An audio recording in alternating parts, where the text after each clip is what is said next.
ମୁଁ ଆସିଥିଲି ଡାଇକିନି ଏସି ଲଗାଇବା ପାଇଁ, କରେଣ୍ଟ ପଳାଇଲା।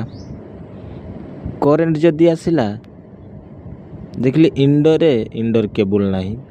ଭାବିଲି ଯେମିତି ସେମିତି ଗୋଟେ ଲଗାଇଦେବି। ଇନଡୋର ଯେତେବେଳେ ଲଗାଇବାକୁ ଗଲାକୁ ଦେଖିଲି ଚାରିପଟେ ଖାଲି କଣା ହେଇକି ଅଛି। କେଉଁ ହୋଲ୍ରେ ଲଗାଇବି ଭାବିଲି ନିଜେ ଗୋଟେ ହୋଲ୍ କରି ଲଗାଇଦେବି। ଫିର୍ ଗୋଟେ ହୋଲ୍ କରି ଲଗାଇ ସାରିଲା ପରେ ମୋ ଗୋଡ଼ ପାଇଲା ନାହିଁ। ଭାଇ ଗୋଟେ ଚେୟାର ଆଣିଲା, ଚେୟାରରେ ଛିଡ଼ା ହେଇକି ଲଗାଇଲି। ଭାଇ ତାର କେବୁଲ୍ ପୁରିବାରେ ବ୍ୟସ୍ତ ରହିଲା। ମୁଁ କହିଲି ଭାଇ ଟିକେ କେବୁଲ୍ ଟିକେ ଧରିକି ପାଇପ୍ଟାକୁ ଭିତରେ ପୁରା। ଏସି ଟିକେ ଲଗାଇଲୁ। ଏସି ଏବେ ଆମର ଚାଲିଲା। ଏବେ ତାଙ୍କ ରୁମ୍ଟା ଚିଲ୍ଡ ହେଲା, କିନ୍ତୁ କଷ୍ଟମର କହିଲା 18 ତଳକୁ କ'ଣ ପାଇଁ ଯାଉନି। ମୁଁ କହିଲି ଏଇଟା ନ୍ୟୁ ମଡ଼େଲ୍, 18 ତଳକୁ ଯିବ ନାହିଁ। ଏବେ ତାଙ୍କର ଚିଲ୍ ପୁରା ଟନ ଭଳିଆ ହେଉଛି।